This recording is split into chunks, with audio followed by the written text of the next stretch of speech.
Well, hello, folks out there in YouTube land. Got a big show lined up for you. Let's get right on into it. All right, an 80-team Super League. That's all anybody's talking about right now. We're going to talk about the power brokers involved. And also, Bo Nix is saying the SEC is hostile and obsessed. Now, I've been in the middle of the SEC for many, many years, decades. And I just can't believe anybody would say that the SEC is obsessed. I'm not going to be ignored, Dan. Exactly. We just don't want to be ignored, that's all. It's no big deal.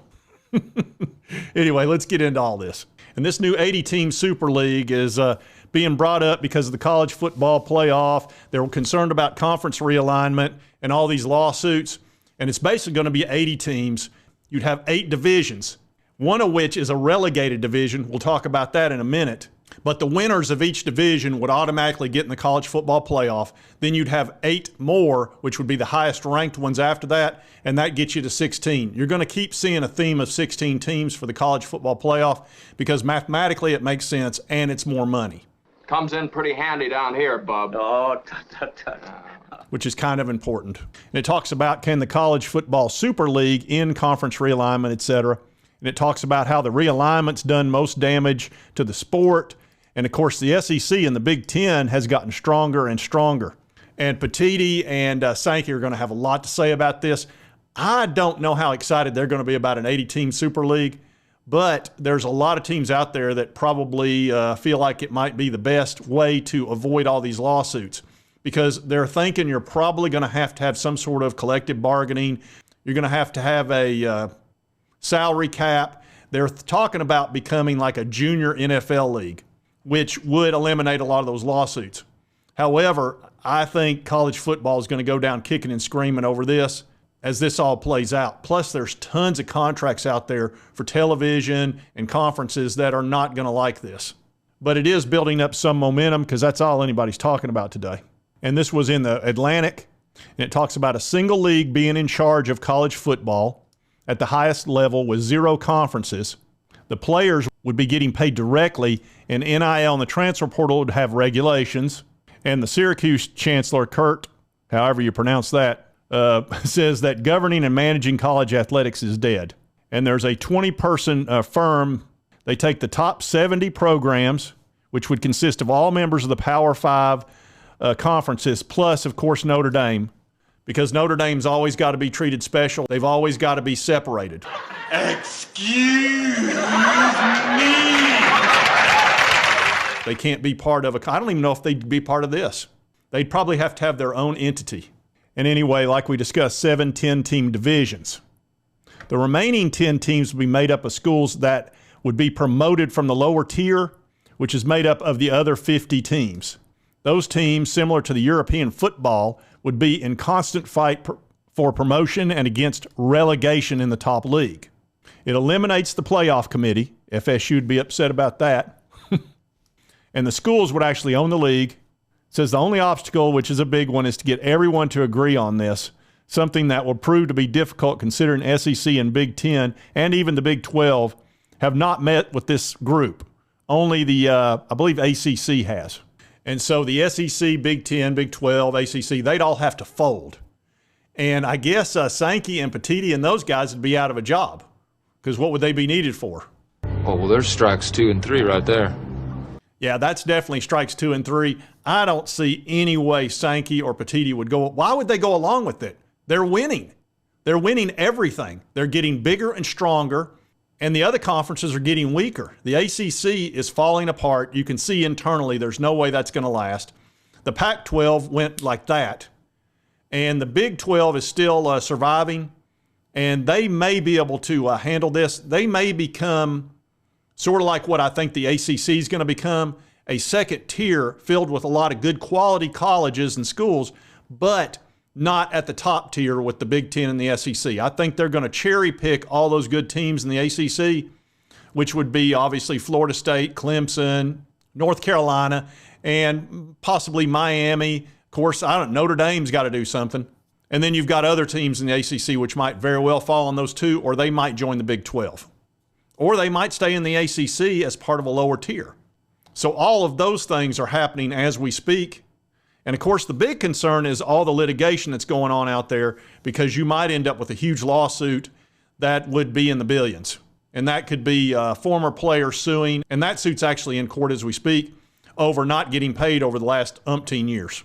So they're trying to figure out a way to make it less susceptible to getting sued like the NFL. But I just don't see these conferences going along with it. Why would you? If you're Greg Sankey or Petiti, you just, no way. You're going to give up your power and all the money, because the way they've got it set up right now, all the money's flowing to those two conferences. All the best talent's flowing that way. There's no way you'd want to spread it out equally to 70, 80 teams. That just would make no sense. I still think it's going to wind up being the Big Two with a second tier, which would be the ACC, Big 12, and then you'll have the group of five after that. And that's the way it's probably going to be for the next 10 years. I think they're trying to work towards this for something a decade from now, once all the litigation has become too brutal to really handle. And then they may wind up having to go with some sort of junior NFL type thing. But when I tell you this is all anybody's talking about, if you look up college football and Super League, you're going to see 100 articles about it. Now let's talk about the SEC and Bo Nix. He has come out and made some comments about the SEC. And he labeled it unhealthy obsession as a difference between Oregon football and SEC football. And of course, Bo Nix was a good quarterback at Auburn, but he was getting beat up pretty bad. And he was a terrific athlete. He was a dual threat guy, had a good arm, was tough, or at least he certainly appeared to be tough. Now, a lot of people are saying that he's soft now because he said this. He just may be realistic. He finished third in the Heisman voting last season. He really succeeded at Oregon. They play a different style offense, and they're playing against defenses that just don't want to punish you. He said, in a sense, the hostility and the maybe unhealthy pressure that's added to an 18 to 22-year-old by outside noise and fans. He says it's almost like an unhealthy obsession in the South. I was that way growing up. Life and death football. He said it's a little bit more laid back in a way out here. If you give a great effort and try really hard, he said, obviously we're out there to win. He said, I think that's the difference, quite frankly. What's put into college football in the South and out here, football's just a game and we can find joy in it. So he must have gotten a good dose of it down there at Auburn, and that's understandable. That's really a tough place. Look, the SEC's tough on everybody, but Auburn particularly. First of all, you've got the little brother syndrome to Alabama, so they're already mad. And Auburn will sneak up and beat the crap out of you if you're not careful. They were the one team last year that had Georgia and Alabama beat. They didn't win either one of them. One because of a freak last-second Hail Mary by Jalen Milroe, because they called a two-person rush. Auburn did, with like a few seconds left. I still can't believe it. From the 35-yard line, they rushed two people. It was the dumbest defensive call in the history of college football, and it led to their demise. But they did. They literally had Georgia and Alabama beat last year. But Auburn is a very tough place to play, and they have very high expectations. And if you don't beat Alabama, if you don't beat those type of teams, they're going to be upset. And the reason it is, because you're Auburn, you live in Alabama, all the people in Alabama are going to be there to tell you about it every day for 364 days after your loss. I don't give a piss about nothing but the Tide, baby. Don't give a piss about nothing but the Tide. And they're going to rub it in and enjoy it. And it really makes you mad. That's why in-state rivalries are just like this. They are the most brutal there are. South Carolina, Clemson, Florida, Florida State, obviously Alabama and Georgia, Texas, Texas A&M. You're going to see that big time in the SEC with them.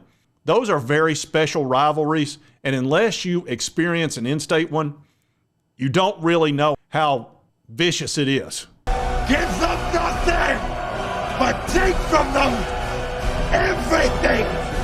It's not like cross states. It just isn't, because you live next door to your sports enemy. So I kind of got to agree with him a little bit on it, but I think it's a good obsession. I think football is awesome, and college football it's very important. Hello?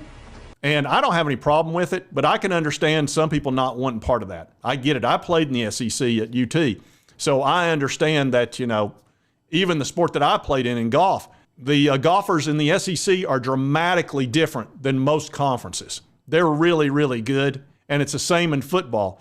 The level of competition in the SEC is on a whole nother level. The Big Ten can reach that level with certain teams like Ohio State, Michigan, Penn State. They have fantastic athletes, and they have great teams. but the second half of their conference is pretty weak. Whereas in the SEC, we only have a couple of teams that are kind of weak. Vanderbilt, sorry, but you always have to be brought up in these circumstances. How dare you? But anyway, he's probably right. But look, it's just different. It's just different in the SEC.